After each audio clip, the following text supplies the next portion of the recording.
Okay, let's start surface chemistry. कहाँ पे हमने छोड़ा था? वी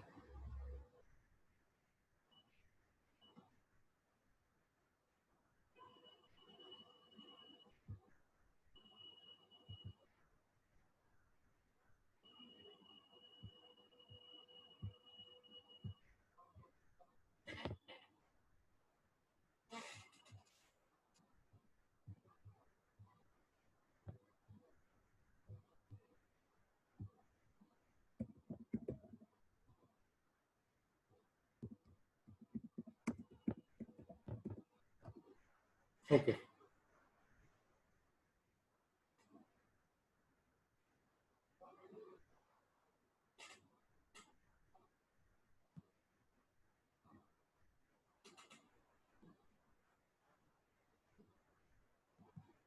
हम कर रहे थे कैरेक्टरिस्टिक्स ऑफ फिजियोसॉप्शन। तो एक बार रिवाइज कराता हूँ।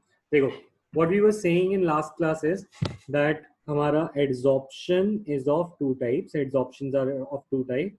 One is chemisoption and one is physiosoption. What is difference between chemisoption and physiosoption?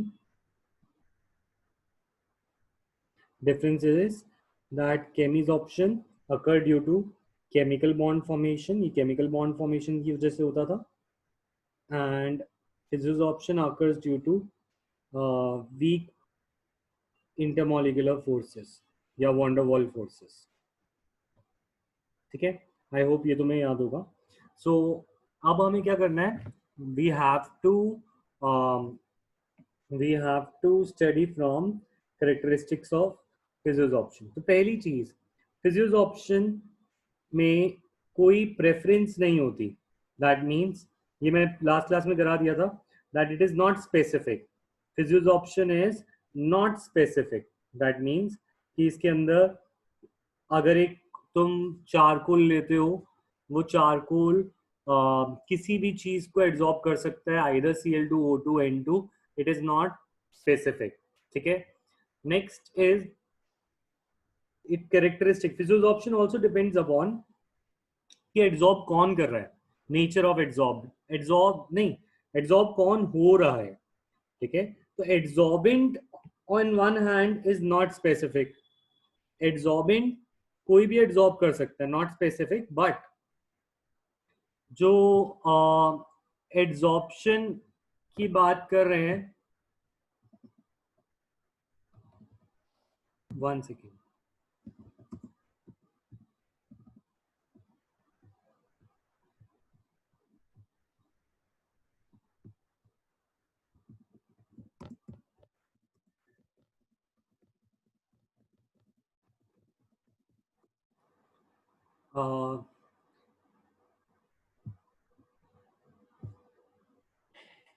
हाँ, तो एड्सॉर्बेट की बात कर रहे थे। एड्सॉर्बेट पे डिपेंड करता है। एड्सॉर्बेट यानी कौन एड्सॉर्ब हो रहा है।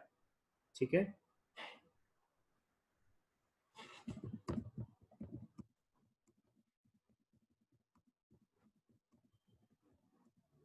One second.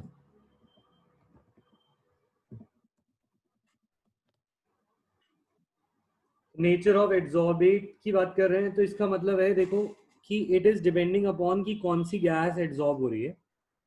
फॉर एग्जाम्पल, ऐसी गैस ज्यादा एड्सॉर्ब होती है जिसका क्रिटिकल टेम्परेचर हाइयर है।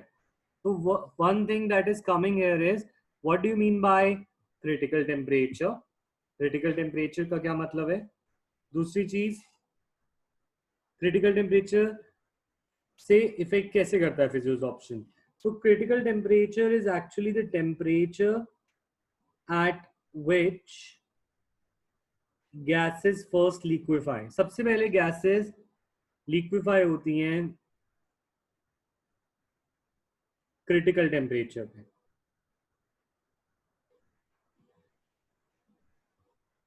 ये हमने स्टेट्स ऑफ मैटर में ग्राफ किया था, जो कुछ ऐसा सा दिखाई देता था, शायद तुम्हें याद हो, लिक्विड कार्बन डाइऑक्साइड का। और इसके जो टॉप पे हमारा, इसके जो टॉप पर एक पॉइंट था, इस पॉइंट को हम बोलते थे क्रिटिकल टेम्परेचर, क्योंकि it was the first temperature at which gases liquefy. अगर किसी को याद नहीं है तो भी मैं तुम्हें एक बार रिवाइज करा देता हूँ कि क्रिटिकल टेम्परेचर होता है, देखो कार्बन डाइऑक्साइड का क्रिटिकल टेम्परेचर है, या फिर इन्हीं का एग्जांपल ले लेते हैं, जैसे सल्फर डाइऑक्साइड है, तो सल्फर डाइऑक्साइड का क्रिटिकल टेम्परेचर है 630 केल्विन, ठीक है। तो sulphur dioxide has critical temperature of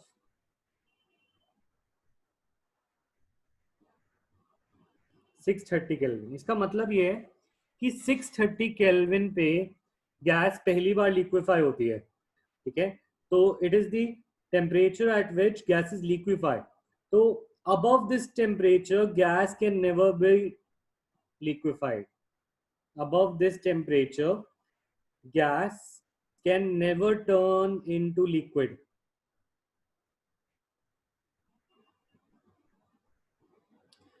इससे ऊपर यानी कि 631 टेम्परेचर पे gas will never be liquid. 629 पे on the other hand it can be liquid. 630 is the temperature at which gases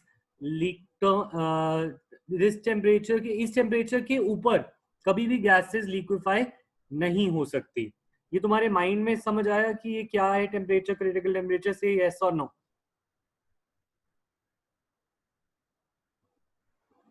631 पे सल्फर डाइऑक्साइड कभी लिक्विफाई नहीं होगी, ठीक है। 630 से नीचे गैस लिक्विफाई हो सकती है। अब मेरा क्वेश्चन तुमसे ये है, ठीक है, कि अगर मैं तुम्हें दो गैसेस दे दूं, एक सल्फर डाइऑक्साइड और एक मीथेन, मीथेन की जो क्रिटिकल टेम्परेचर है दैट इज 190 केल्विन,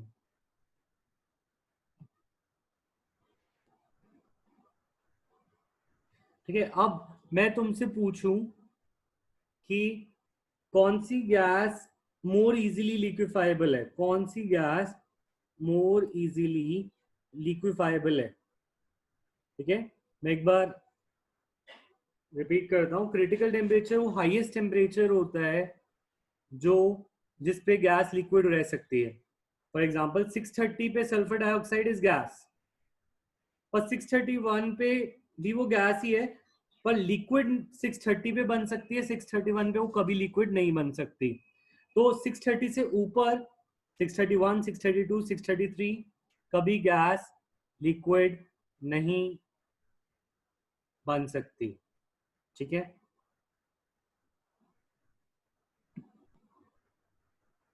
तो आयुष, मेरे को तुम्हारा क्वेश्चन समझ नहीं आया। It is not given that maximum temperature which it can be found. नहीं, तो liquid gas can be found, ये आयुष पॉइंट है। गैस तो मिलती है पर लिक्विड गैस नहीं मिलती। तो मेरा क्वेश्चन है, अगर एक का क्रिटिकल टेम्परेचर 190 केल्विन है और एक का टेम्परेचर 630 केल्विन है, तो according to you which one is more easily liquefied, कौन सी ज्यादा इजीली लिक्विफाई हो सकती है?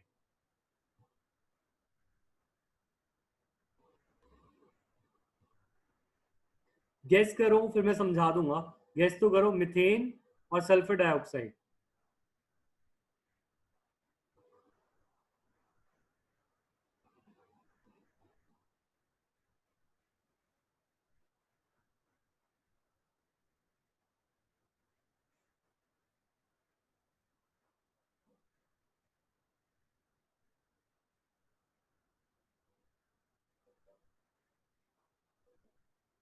ठीक है, तो तुम ये सोचो, अब ध्यान दो, ठीक है। तुम इसको ना डिग्री सेल्सियस में सोचो, केल्विन कभी कभी हमारे दिमाग में काम बनता नहीं है, तो एक बार दोबारा इसी को हम डिग्री सेल्सियस पे सोचते हैं, ठीक है। तो 273, ठीक है, और 190 केल्विन है ना, तो केल्विन को डिग्री सेल्सियस बनाने के लिए I will have to minus 190 में से 273 को माइनस करूंगा, ठीक है। This will be, sir temperature rise करना ज्यादा इजी और सल्फर डाइऑक्साइड का टेम्परेचर ज्यादा है तो हम टेम्परेचर देख के, और अगर 190 देखे तो वो 0 डिग्री से भी कम है। 190 तो 0 इजीली डिग्री। लिक्विफाई करने के लिए हम हीट दे के टेम्परेचर राइज कर सकते हैं ना, इसलिए हाँ, SO2 इजी होगा। तो तुम सही है। अच्छा ये कहना चाह रही है कि this 190 kelvin is below 0 degree Celsius, ठीक है, और this is above 0 degree Celsius. ये बात सही कह रहे हैं, ठीक है। मतलब हाँ, आप बोल क्या कहना चाह रही है? उसका टेम्परेचर ज्यादा है, इसलिए हम्म। मतलब हम हीट दे के उसका टेम्परेचर राइज कर सकते हैं एज कम्पेयर टू, मतलब टेम्परेचर कम करना डिफिकल्ट हो जाता है ना, हम्म, हाँ ठीक है, पर वो इसलिए कनेक्शन सब। ढूंढना। एक सेकंड, हीट नहीं, हमें लिक्विफाई करने की बात कर रहे हैं ना, तो हमें हीट निकालनी है। तो अगर हम हीट देंगे तो वो तो गैस बन जाएगी, लिक्विड नहीं बनेगी, ठीक है ना। तो अब क्रिटिकल टेम्परेचर तो ज्यादा है, क्रिटिकल तो हीट टेम्परेचर, देनी पड़ेगी हीट देनी, हीट तभी से दे, लिक्विफाई होगा। नहीं नहीं, हीट से कुछ रिलेशन नहीं है, तुम ये सोचो ना। अभी हम देख रहे हैं, फिर हमें ये देखना है कि कौन ज्यादा इजीली लिक्विफाइबल है।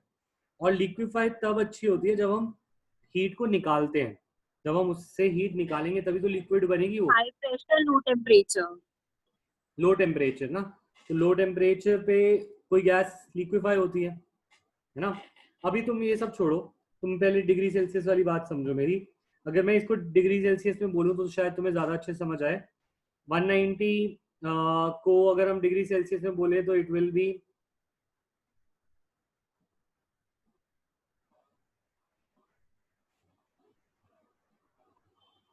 -83 डिग्री सेल्सियस होगा, ठीक है। और इसको अगर मैं करूं केल्विन में, तो इट विल बी अराउंड 630 -273।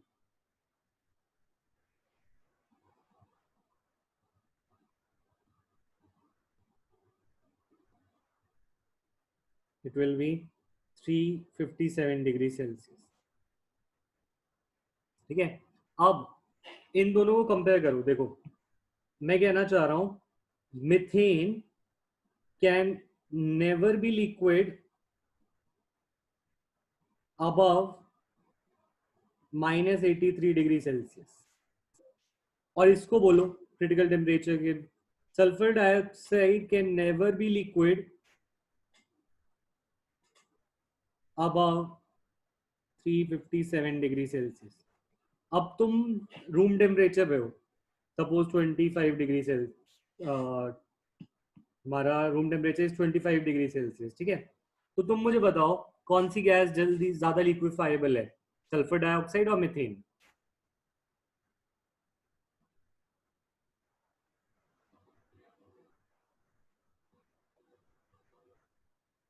अगर समझ नहीं आया तो लिखो नॉट अंडरस्टूड। इसका आंसर है sulphur dioxide is more easily liquefiable. क्यों? क्योंकि हम इसको लिक्विड बनाने के लिए हमें -83 पे जाना पड़ेगा, ठीक है। और इसको लिक्विड बनाने के लिए हमें 357 तक ये लिक्विड रह सकती है, 357 तक ये लिक्विड रह सकती है ना, क्योंकि 357 is the highest temperature at विच ये लिक्विड रह सकती है। इसके ऊपर ये लिक्विड नहीं रहती, इसके ऊपर वो गैस रहती, ठीक है। सिमरन तेरा तरीका शायद जपजी को ज्यादा समझ आया, मुझे नहीं समझ आया। बट एक बार तू मुझे बताएगी, हाँ, तो मैं शायद समझ जाऊंगा नेक्स्ट टाइम। अभी मुझे लिख के बताइयो, ठीक है, तो मैं समझ जाऊंगा, शायद बेटर होगा अब समझाना उस केस में, ठीक है। तो अब ये बात क्लियर है? जिस जिसको क्लियर है please right clear that sulphur dioxide is more easily liquefied. जिसको क्लियर नहीं है से नॉट क्लियर।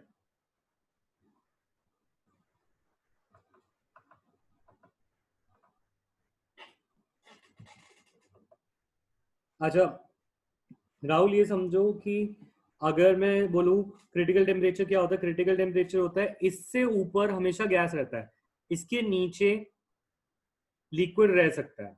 तो 357 से नीचे, 357 डिग्री से नीचे, जैसे 25 डिग्री है, इस पे ये लिक्विड होगा। पर 25 डिग्री पर ये तो लिक्विड नहीं होगा, राइट? क्यों? क्योंकि इसका जो टेम्परेचर है दैट इज -83। -83 से ऊपर ये लिक्विड रह ही नहीं सकता। यही तो क्रिटिकल टेम्परेचर का मतलब है।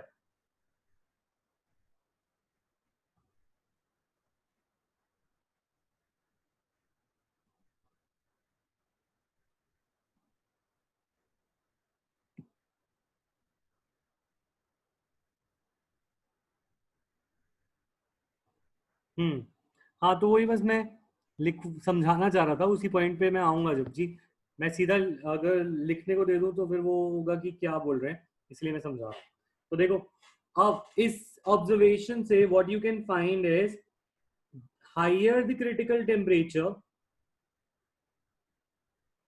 टेम्परेचर अगर हायर है तो गैस मोर इजीली लिक्विफाइबल है।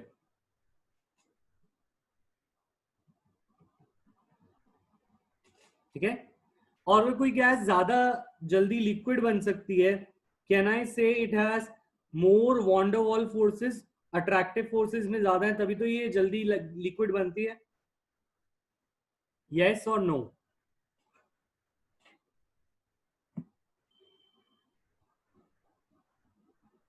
अगर किसी का क्रिटिकल टेम्परेचर ज्यादा है वो जल्दी लिक्विड बन रही है, और अगर कोई जल्दी लिक्विड बनती है तो दैट मीन्स उसके अंदर वो इंटरमोलिकुलर फोर्स ज्यादा है ना, तभी तो वो जल्दी लिक्विड बन रही है, तो वॉन्डरवॉल फोर्स ज्यादा होंगे। राइट? सबका आंसर नहीं आ रहा है मुझे लग रहा है, बच्चे बता नहीं रहे, उन्हें समझ आ रहा है नहीं आ रहा है। तो मैं नाम लेता हूँ। अशनूर समझ आया, दिव्या, दृष्टि, और जसविंदर, कनिष्का, खुशी, महक, राजीव, हुवेश, युवन। क्लियर है? ठीक है। सो अब अगर ऐसा केस है, अगर ऐसा केस है तो as we know physisorption is due to van der Waals forces, तो मैं कह सकता हूं क्रिटिकल टेम्परेचर ज्यादा तो फिजियोसॉर्प्शन ज्यादा।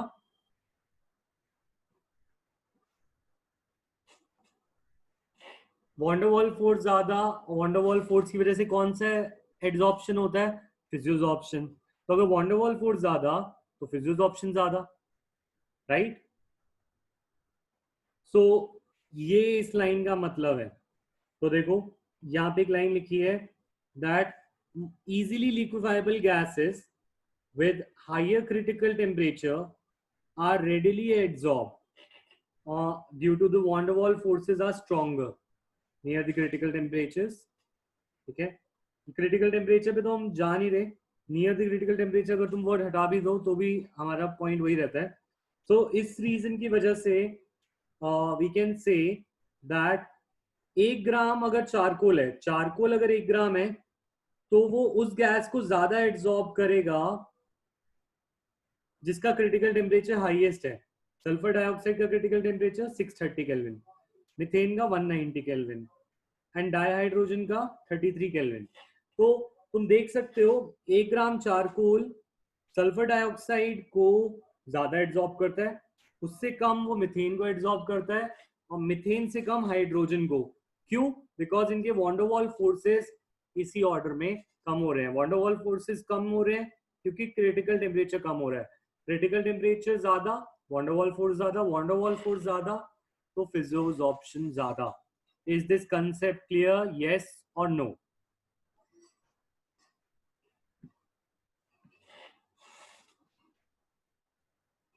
ठीक है, तो इतना ही रखते हैं आज। नेक्स्ट क्लास में आगे बढ़ते हैं इससे। ठीक है? आज बैंड ऑफ में ज्यादा टाइम लग गया हमारा, नेक्स्ट टाइम से हम इस पे कम वो करेंगे। अच्छा, तुम्हारा अब इलेक्ट्रोकेमिस्ट्री देखो, सोल्यूशन के मैंने वो करा दिया है वैंट ऑफ फैक्टर, तो सोल्यूशन मेरे साइड से डन है। बाकी अब मैं तुमसे बैक एक्सरसाइज के और भी डाउट बचे हो सोल्यूशन के तो वो मुझे भेज देना। इलेक्ट्रोकेम के बैक एक्सरसाइज तुम्हारा होमवर्क है, you have to solve by Friday. Saturday Sunday तक मेरे पास डाउट्स आ जाने चाहिए इलेक्ट्रोकेम के।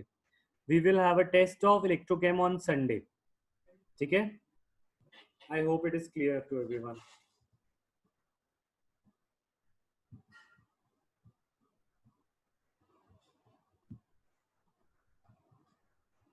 सॉलिड स्टेट अभी सबका आ नहीं रहा है।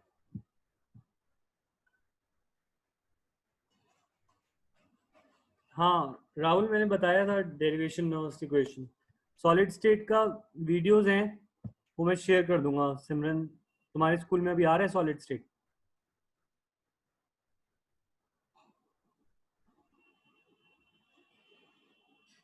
तो मैं सेंड कर दूंगा तुम्हें, ठीक है? Okay bye everyone. और कोई डाउट हो तो मुझे बता दो, कोई प्रॉब्लम हो तो। काइनेटिक्स, काइनेटिक्स आ रहे हो वेश? इलेक्ट्रोकेम ये सोल्यूशन नहीं आ रहा?